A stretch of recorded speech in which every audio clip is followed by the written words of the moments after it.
queria dizer da minha grande satisfação em estar aqui no Instituto de Estudos Avançados da USP para debater sobre educação brasileira, né? Dificuldades aparentes, desafios reais.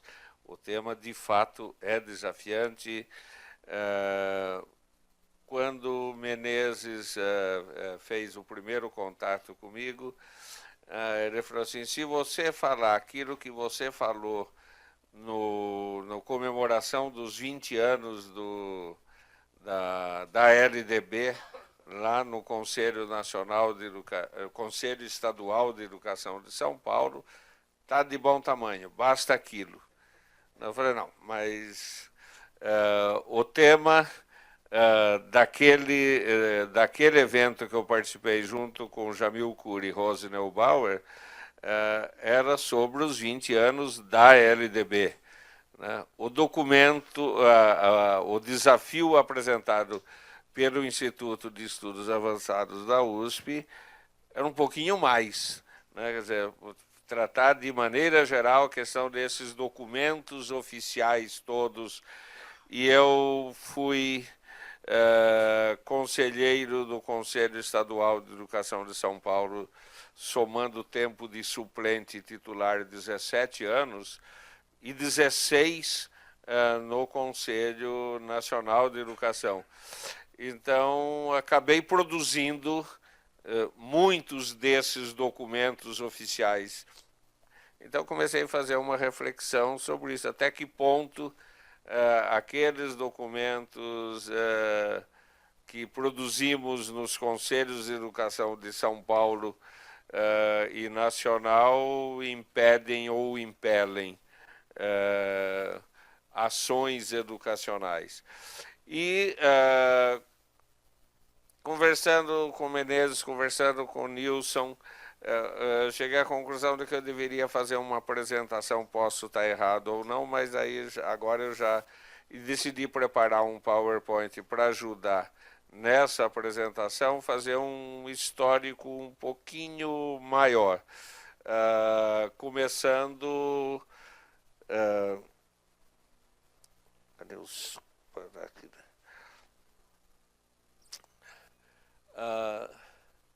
o tema... Então, comecei pelo próprio tema geral apresentado, em termos de dificuldades aparentes e desafios reais. Né? Eu coloquei e agradeço que o professor Nilson esteve presente no SENAC no lançamento de um livro sobre história da educação profissional. É esse aí que está na mão dele. E que depois que eu trouxe inclusive um exemplar que eu quero deixar no Instituto. Esse é o do Nilson. Mas eu trouxe um exemplar que eu quero deixar aqui no Instituto de Estudos Avançados da USP como uma pequena contribuição ao debate sobre o assunto. E eu comecei dizendo, neste livro, eu fiz uma linha do tempo, eu aproveitei uma parte dessa linha do tempo para trazer aqui, que o Brasil foi vítima de três grandes pragas, né, que eu coloco como heranças malditas do nosso colonialismo. Podemos discutir isso mais tarde, né, mas que elas impregnam a cultura brasileira: patrimonialismo, escravismo e cartorialismo. E a junção dessas três heranças malditas, elas acabam anulando muitas das heranças benditas do sincretismo, da criatividade, da alegria de viver, etc. Essas três heranças conjugadas, né, elas acabam fazendo com que muitos desafios reais acabem sendo tratadas como dificuldades aparentes. E você passa por cima do desafio real. Um deles é que o poder público não se preocupou com a instrução pública desde o começo. A instrução pública não era negócio tanto dos donatários de capitanias no início da colonização brasileira, nem os governadores gerais assumiram isso como algo importante para ser tratado, tanto que apenas em 1808, 300 anos depois, mais de 300 anos depois da chegada dos portugueses aqui, já no Reino Unido, é que começou a ser incentivada a criação de escolas de primeiras letras, com estudos que podiam ser reconhecidos, validados, etc. 300 anos depois, né? Não foi o que aconteceu no restante da América. Apenas em 15 de outubro de 1827, já no primeiro governo imperial, é que nós tivemos a aprovação, e o 15 de outubro é o dia do professor por conta desta data, né, que se aprovou uma lei que estabelecia a criação de escolas de primeiras letras em todas as cidades, vilas e lugares populosos do Império. O, aspas, edito real foi esse, não foi bem a realidade do que aconteceu.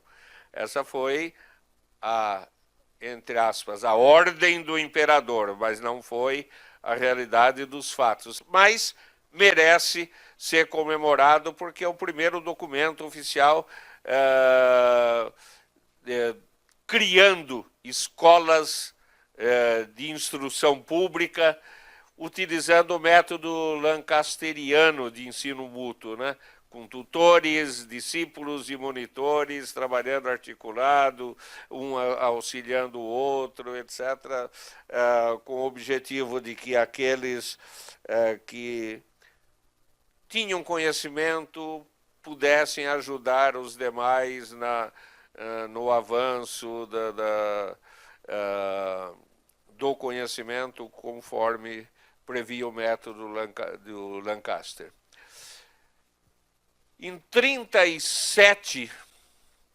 1837, quando já existia universidade em outros países da da América, nós estávamos criando nosso primeiro colégio, né? Porque as anteriores eram de primeiras letras, quer dizer, ensino primário, instrução pública. O nosso primeiro colégio foi o Pedro II, em dezembro de 87, implantado em 1838, como eu acho que foi uma das iniciativas mais importantes do Império no campo da instrução pública no Brasil, em termos de ser uma escola padrão que orientasse a qualidade do ensino básico que deveria ser desenvolvido no Brasil, etc. Mas sem grandes preocupações com a instrução pública, certo? Porque aqueles que tinham posses, os filhos estudavam com tutores, etc., e iam para Portugal, certo? Não havia preocupação efetiva com a instrução pública do povo brasileiro, especialmente considerando os escravos, os índios, os pobres, as mulheres, porque havia uma certa restrição de ensino. Tanto que Rui Barbosa, no parecer que ele deu, que não chegou a ser votado, né, que ele estava construindo, fez um estudo para dar o parecer na Câmara dos Representantes na proposta de Leôncio de Carvalho sobre ensino elementar, que era uma proposta ousada para o momento, e o Rui Barbosa trabalhou muito em cima dessa proposta. Ele conclamava os seus pares da Assembleia para o que ele chamou de Cruzada Nacional contra a ignorância popular, mãe de todas as servilidades. Dizendo que o Brasil jamais seria um país livre, soberano, se não cuidasse da instrução pública do seu povo. Foi bastante criticado o próprio parecer do Rui Barbosa, porque ele falava dos cidadãos, a instrução pública dos cidadãos brasileiros. Devia ter falado do povo brasileiro, porque incluindo índios, escravos, etc., porque naquela época ainda tinha escravo formalmente. Mas esse parecer sequer chegou a ser votado, certo? Então não produziu efeitos, mas é um documento que mais impele do que impede, só que não foi votado. Apenas na década de 1930 do século passado, certo? Há pouco mais de 100 anos, é que tem início, dá para dizer, um esforço nacional mais articulado na busca do desenvolvimento de uma educação pública de qualidade, etc. Nessa época, novembro de 30, foi criado o Ministério da Educação e Saúde Pública, pela primeira vez, porque antes tinha instrução pública junto com correio, junto com órfãos, porque era para tirar o menor da rua, etc. Mas, pela primeira vez, vamos cuidar de educação e saúde. Tinha um ministério para cuidar dessas duas grandes prioridades, educação e saúde pública. Foi criado também o Conselho Nacional de Educação em março de 31, embora desde a época do Rui Barbosa teve conselhos de educação, tivemos conselho de educação na época do Nilo Peçanha, mas como Conselho Nacional de Educação tivemos em março de 1931. Esse Conselho de Educação funcionou até a vigência da primeira LDB, acabou sendo laconicamente fechado logo depois da aprovação da primeira LDB, laconicamente porque simplesmente ele foi fechado com agradecimento a todos os conselheiros, etc., e começa o momento do Conselho Federal de Educação, que também foi extinto e voltou de novo um Conselho Nacional de Educação, ao qual eu pertenci durante 16 anos.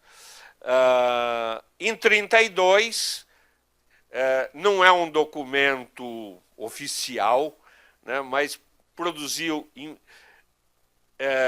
grandes efeitos sobre a educação nacional.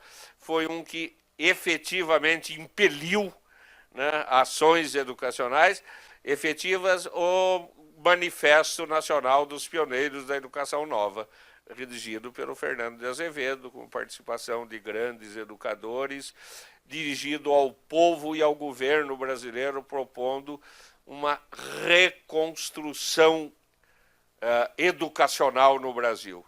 Eu julgo que esse foi um dos documentos mais importantes na história da educação brasileira, que deveria ser melhor explorado.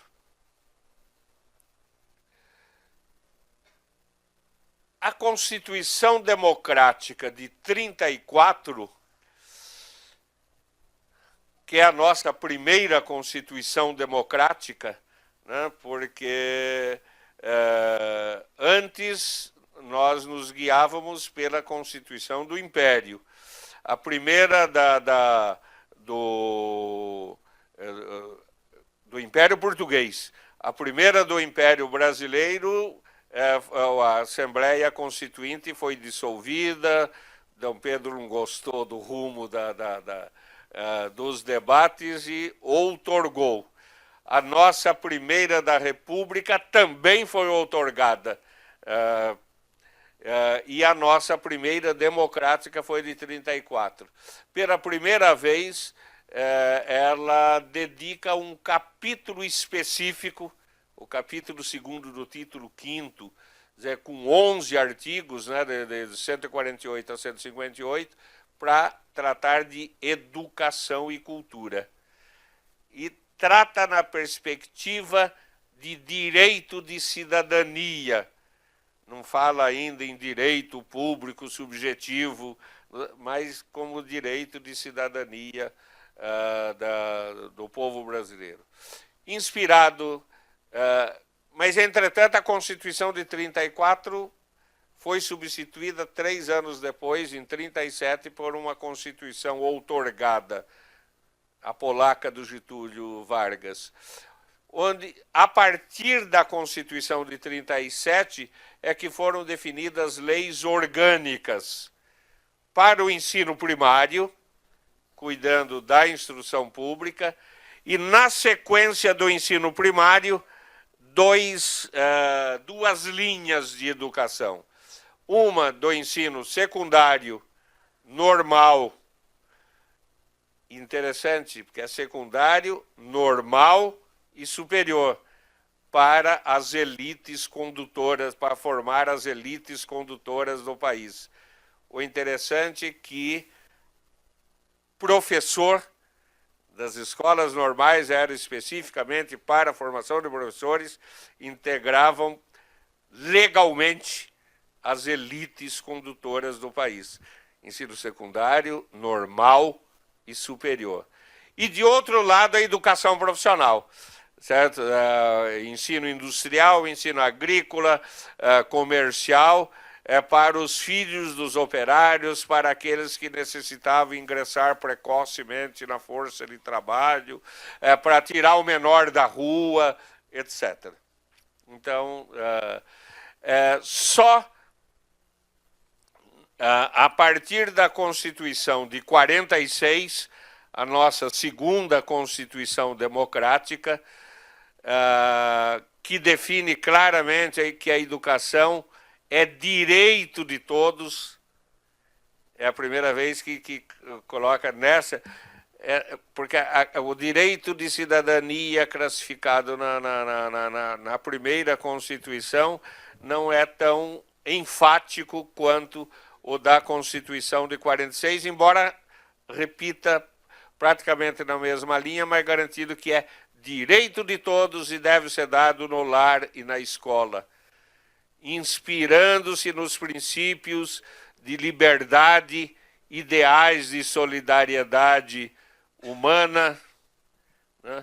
Previa a definição de uma lei de diretrizes e bases da educação nacional, que foi a Lei 4.024 de 1961, que o Anísio Teixeira diz que foi meia vitória, mas foi vitória, certo? Porque depois de todo o debate, desde 48 até 61, ela representou um grande avanço, né?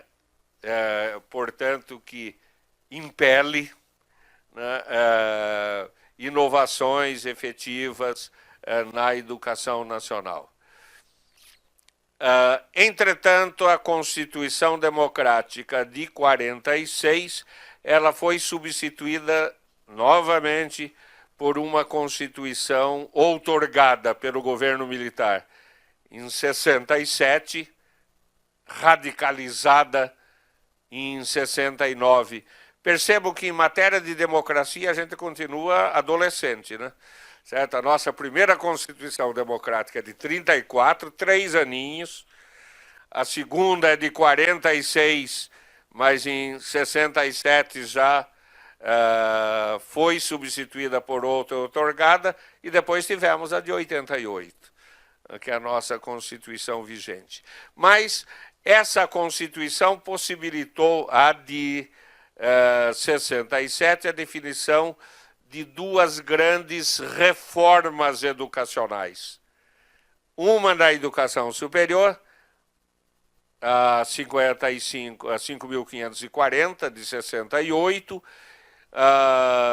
anterior à radicalização de 69, e a outra, a 5.692, de 71, que muitos afirmam que é a segunda LDB. Não é a segunda LDB. Ela é uma reforma, um remendo na primeira LDB.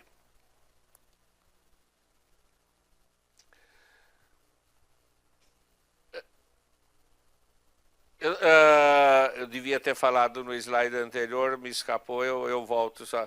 A primeira LDB, a de 1961, ela promoveu a equivalência entre todos os cursos de idêntico valor formativo, o que possibilitou que tanto aqueles que faziam os cursos profissionais, quanto aqueles que cursaram ensino secundário e normal, pudessem continuar estudos no nível superior, desde que aprovados nos respectivos vestibulares para a educação superior. Não, a partir de 61 não havia mais restrição para quem tinha feito curso de profissional continuar na educação superior livremente. Antes de 61 podia contabilidade para ciências contábeis, mas não podia contabilidade para direito, para um outro curso.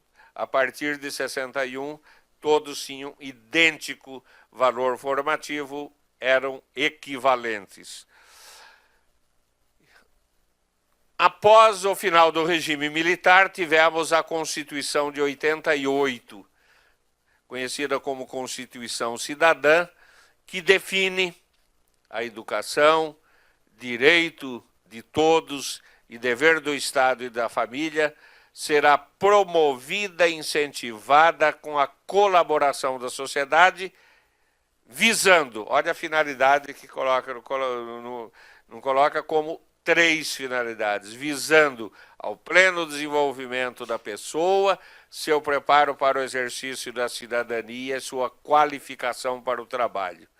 Quer dizer, e ela define, a partir especialmente da emenda 59, que a educação será efetivada mediante a garantia da educação básica, obrigatória, gratuita, dos 4 aos 17 anos de idade, vírgula. Todo mundo para a leitura dos 4 aos 17 anos de idade, ponto. Não tem ponto, tem vírgula. Assegurada, inclusive, sua oferta para todos aqueles que não concluíram na idade própria. Se é direito público subjetivo, você não perde esse direito público subjetivo aos 17 anos de idade. Certo? EJA, Educação de Jovens e Adultos, portanto, é direito público subjetivo. E ela define ainda que o acesso ao ensino obrigatório e gratuito é direito público subjetivo e que o não oferecimento do ensino obrigatório pelo poder público ou sua oferta irregular implica em responsabilidade da autoridade competente, inclusive para a EJA, inclusive para a educação de jovens e adultos. O César, inclusive, brincava comigo, sempre que eu falava isso no conselho, ele falou, lá vem o cordão com a cruzada santa dele. Mas é verdade, certo? Acho que é essencial e isso está consagrado na nossa Constituição vigente. e ela prevê também a definição de uma lei de diretrizes e bases da educação nacional, no artigo 22, é a nossa 93, LDB de 1996, e o Plano Nacional de Educação de duração decenal. Nós já estamos com o nosso segundo Plano Nacional de Educação. Então, após a Constituição Democrática de 88, em 96, nós tivemos sancionado a nossa atual LDB, a primeira, fundamentada na Constituição de 46, ela começou a ser debatida no Congresso Nacional em 48, 2 anos depois, e foi aprovada só em 61. Mas foi um período rico de debate na década de 50 sobre a nossa primeira LDB. A Universidade de São Paulo, inclusive, com Florestan e companhia, participou muito desse debate na década de 50, né? Desde Fernando de Azevedo, que elaborou o segundo manifesto, né, e até outros ilustres professores da USP. Mas a segunda, ela teve um tempo menor de tramitação, de 89, né? Porque logo no ano seguinte, Otávio Elísio apresentou o primeiro rascunho de LDB, foi aprovado em 96 com o substitutivo Darcy Ribeiro. Ela enfatiza que a educação, dever da família e do Estado, repetindo a Constituição, inspirada nos princípios de liberdade e nos ideais de solidariedade humana. Aqui o Darcy deixou no singular e deixou claro, tem por finalidade o pleno desenvolvimento do educando, seu preparo para o exercício da cidadania e qualificação para o trabalho. E o nosso PNE, o atual PNE, foi sancionado, foi aprovado pela Lei 13.005 de 2014.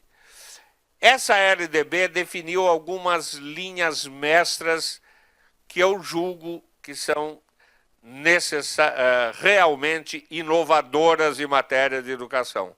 Aí eu já começo a entrar na apresentação que eu fiz no Conselho Estadual de Educação de São Paulo, que o Menezes falou que bastava aquela, eu coloquei algo antes para introduzir o texto daquela apresentação. Subordinação das atividades de ensino ao zelo pela aprendizagem dos estudantes.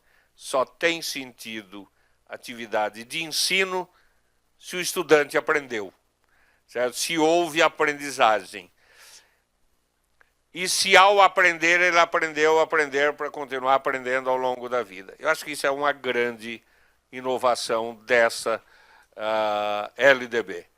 A proposta pedagógica da escola, artigos 12 e 13 da LDB, a proposta pedagógica da escola é a expressão de sua autonomia. Aqui, depois, com o tempo, proposta pedagógica da escola começou a ser tratada como proposta pedagógica da escola ou rede. Esse ou rede não está no original da LDB, mas foi introduzida pelos conselhos de educação, tanto o Conselho Nacional nas diretrizes curriculares nacionais, quanto os conselhos estaduais nos seus documentos normativos.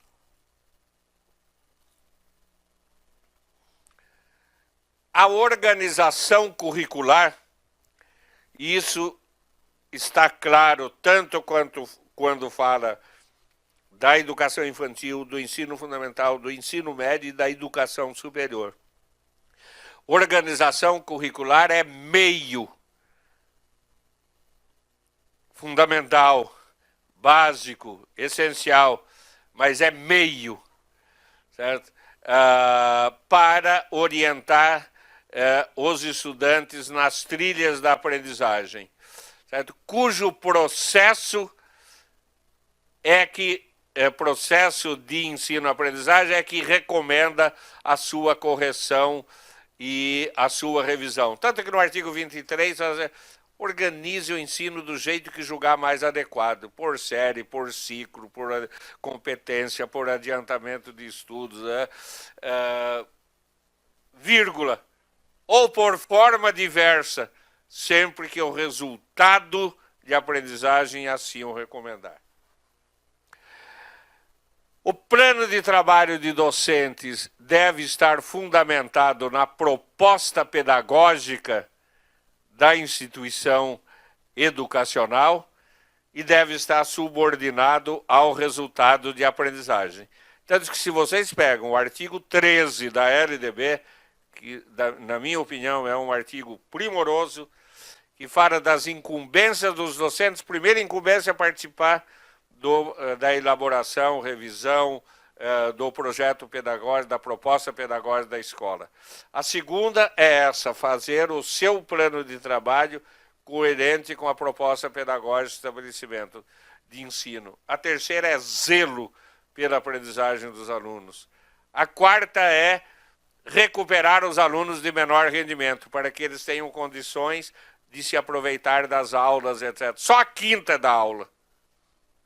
Antes de dar aula, né, ministrar o ensino, certo? Tem participar da elaboração da proposta, fazer o seu plano de trabalho coerente com a proposta, zelar pela aprendizagem dos alunos e recuperar os alunos de menor rendimento para que tenham condições de bem aproveitar das aulas. Aulas são instrumentos utilizados pelos professores para gerar situações de aprendizagem dos estudantes, para que ao aprender, aprendam a aprender e tenham condições de continuar aprendendo ao longo da vida. Assim, a avaliação é sempre uma avaliação diagnóstica de aprendizagem, que deve orientar os docentes para a definição do prognóstico. Como médico que usa N exames, etc., para fazer o seu diagnóstico, o importante é que esse diagnóstico oriente o prognóstico. Na educação também, para que os professores possam definir novas estratégias de ensino para que os estudantes aprendam e tenham condições de continuamente mobilizar, articular, integrar os seus saberes, expressando-os em competências que expressam os seus direitos e objetivos de aprendizagem. Essa formulação, inclusive, está no parecer do Chico Soares e do Joaquim Neto no documento que está sendo homologado hoje, mas nessa linha. Essa definição. E aí eu entro na questão, analisando a partir da LDB, sobre essa questão de os documentos oficiais, e eu tomo como alguns exemplos, impelem ou impedem as ações educacionais, né? Uma vez sancionada a LDB, o Conselho Nacional de Educação, como órgão normativo do Sistema Nacional de Ensino, em regime de colaboração com os demais sistemas, no caso, se dedicou prioritariamente à definição de diretrizes curriculares nacionais e diretrizes operacionais. Eu entrei no Conselho em 98, trabalhamos diretrizes para a educação infantil, ensino médio, educação profissional, e eu fui o relator das diretrizes de educação profissional, para todos os níveis e modalidades de ensino, tanto da educação básica quanto da educação superior. Esse esforço permaneceu até agora, certo? Nós tivemos uma nova rodada de revisão das diretrizes no início desse século e novamente nessa última década, quer dizer, que tivemos praticamente 3 grandes rodadas de revisão e atualização dessas diretrizes nacionais. Acontece que, aqui em apenas 21 anos da LDB, a LDB que foi aprovada em 1996, já conta com mais de 40 leis que promoveram redações diferenciadas nessa nova LDB. E que significaram efetivamente, no levantamento que o Jamil Cury fez e apresentou nesse debate lá do Conselho Nacional de Educação, mais de 180 mudanças na LDB. E nós tivemos, nesse período, até decreto que foi transformado em lei, né? O decreto deveria regulamentar a lei, mas teve decreto que virou lei, e assim por diante. Entretanto, além dessas 40 leis, nós tivemos 47 decretos regulamentadores. Juntos, esses 87 documentos normativos promoveram 225 alterações na LDB. Isso numa lei que tem 92 artigos. 92 artigos com 225 alterações. Teve alteração de alteração, etc. É oportuno lembrar que, além disso, outras leis também alteraram na prática a LDB. Por exemplo, o Plano Nacional de Educação tem metas, estratégias do Plano Nacional de Educação que, na prática, altera a LDB. Eu tomei um exemplo, a Lei 12.813 de 2013, conhecida como Lei do Pronatec, né? Então, por exemplo, ela tirou os Serviços Nacionais de Aprendizagem dos sistemas estaduais e jogou para o sistema federal. Entretanto, não mexeu na LDB, formalmente, mas mexeu. Tudo isso sem considerar centenas de projetos de lei em matéria de educação em tramitação nas casas do Congresso Nacional. Tem mais de uma centena de projetos, mudando currículos, etc.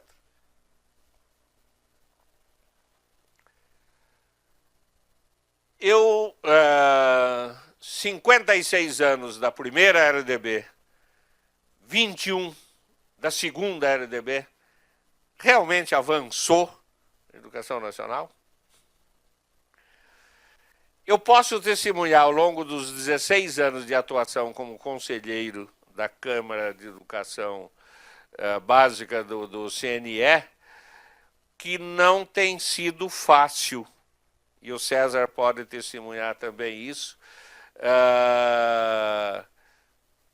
para o Conselho Nacional de Educação, como o Menezes pode testemunhar no Conselho Estadual de Educação, fazer a ponte entre o governo e a sociedade civil na regulamentação desse cipoal de legislações conflitantes. Agora, Zé Mário Pires Azanha, logo depois que saiu a nossa segunda LDB, primeiro parecer dele no Conselho Estadual de Educação de São Paulo sobre o funcionamento das escolas e do ensino no Estado de São Paulo à luz da nova LDB, Zé Mário falou, vamos fazer um esforço para não amarrar o que a lei desamarrou. Porque a LDB atual desamarrou muita coisa, porque tem uma orientação descentralizadora, contrariamente às reformas que tinham sido introduzidas pelos militares na 4.024, ou mais lá atrás ainda das leis orgânicas, etc., que amarravam. Então, não vamos amarrar o que a LDB desamarrou. Esse esforço eu, pessoalmente, fiz durante todo o tempo em que, quando eu tinha a tentação de amarrar alguma coisa, eu lembrava do Zé Mário. Depois que ele morreu, mais ainda. Né? Então eu falei, opa, vamos tomar cuidado. Uma conclusão lógica se impõe. Se o texto original da LDB já contava com algumas imprecisões terminológicas, especialmente justificadas pelo afã geral de prestigiar ainda em vida o grande antropólogo e educador Darcy Ribeiro, autor do substitutivo que estava em votação, né? Imagine com todas essas alterações posteriores promovidas pelo Congresso Nacional. Ficou um pouquinho mais difícil. Algumas dessas mudanças no Conselho Nacional de Educação, nós não demos conta de regulamentar. Eu participei de debates sobre projetos, pode ser incompetência minha, que eu fiz mais de 10 redações e não consegui que fosse aprovado. Certo? Mas eu terminei o meu 16º ano de mandato no Conselho Nacional de Educação, perdendo um parecer que eu dediquei vários anos, com 87 páginas, na última reunião. Ficou para ser discutido depois, pelo que eu sei, esquecido, né? Atual LDB, portanto, é a segunda LDB, pois a primeira é a 4.024. A segunda é esta, o resto é remendo. Luiz Antônio Cunha, inclusive, ironizou que, no caso da 7.044, a reforma da reforma da reforma, porque a verdadeira reforma foi a primeira LDB. 3 constituições democráticas e 2 LDB. Contribuíram ou não? Impelem ou impedem? Coloquei uma exclamação e uma interrogação para a gente debater. A Constituição Democrática de 94 previa LDB e PNE, mas não teve tempo para implantar o seu PNE, porque foi revogado em 37, certo? E nem a LDB. Certo? Ela fez teve um rascunho maravilhoso, que foi aproveitado depois da Constituição de 46, mas a de 34 não promoveu nenhuma coisa nem outra. A Constituição otorgada de 37 gerou um conjunto de leis orgânicas dualista para as elites e para o povão. Esse conjunto impeliu ou impediu avanços educacionais? De um lado, ele impeliu, certo?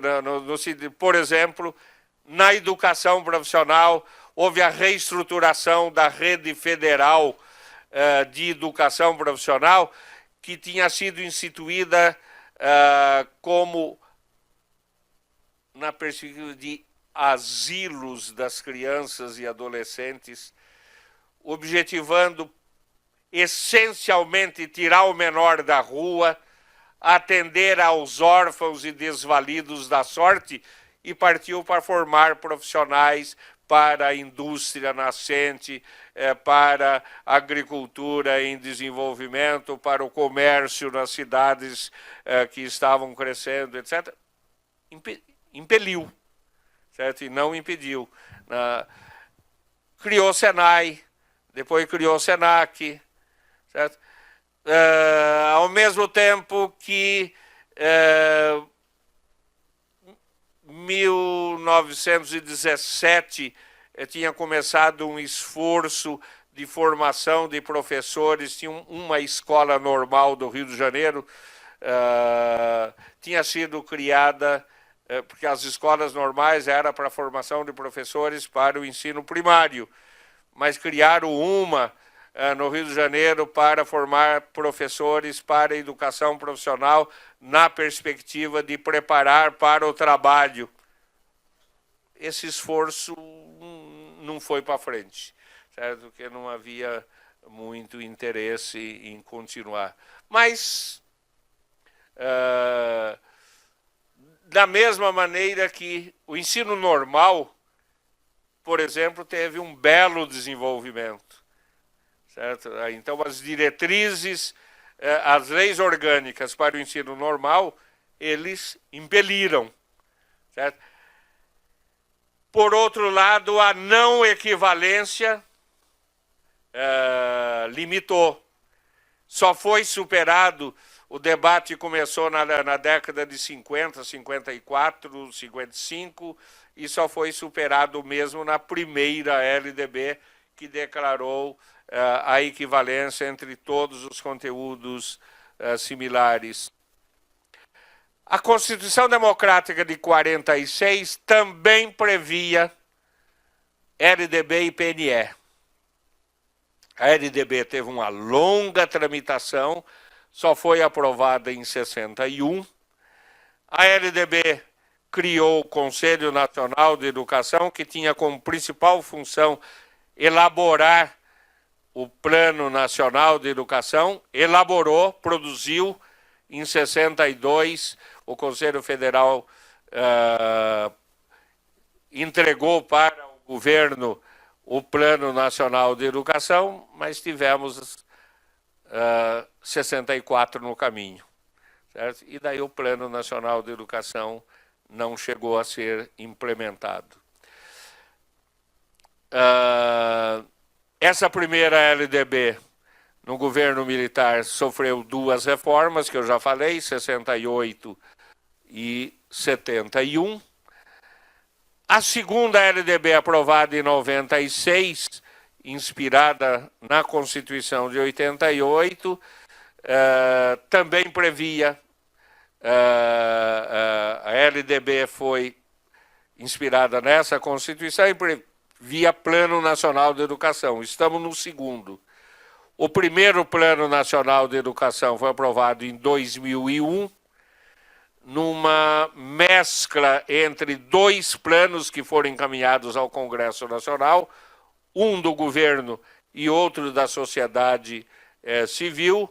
Marquesan trabalhou no Congresso Nacional para juntar os dois e contemplar os dois no primeiro plano, que é o aprovado pela Lei 10.172, e o segundo é o aprovado pela Lei 13.005 de 2014, que conta com 20 metas e suas estratégias de implantação. A nossa LDB, ela prevê regime de colaboração entre os... Não estou falando demais não, né? Tá dentro do...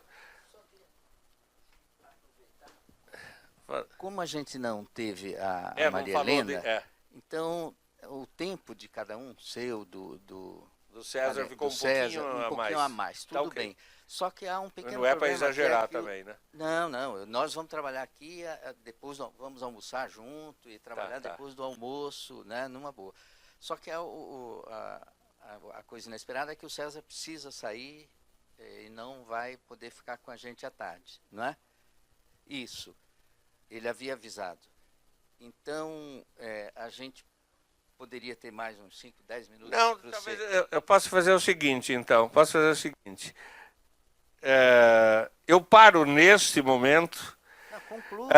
Não, porque daí eu... O César traz a situação presente, não, eu sei, não é? É porque a partir deste slide, eu começo a trabalhar como perspectivas para a próxima década. Sim. Eu falo à tarde. Depois porque como à tarde a gente volta, então eu paro agora, perfeito. O César fala, depois do almoço eu retomo nesse daqui, porque daí eu já coloco em perspectivas, já casando com o que o César vai falar daqui a pouco. Então a gente inverte, tudo bem, sem César? problema. Tá. Eu paro nesse momento, passo para o César. Pode? Não, e daí eu começo nesse daqui. Tá porque certo. tá vendo que esse daí é o número 1. Tem 1, 2. Tá ok? Então tá. Por enquanto, muito obrigado. Até a tarde.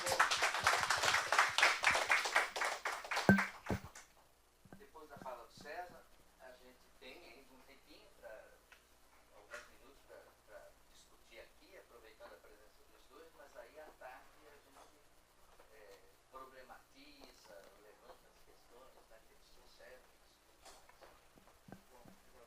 Obrigado a você, César. Bom, Nilson Menezes, colegas aqui, muito obrigado aí pelo convite, pela oportunidade de estar aqui.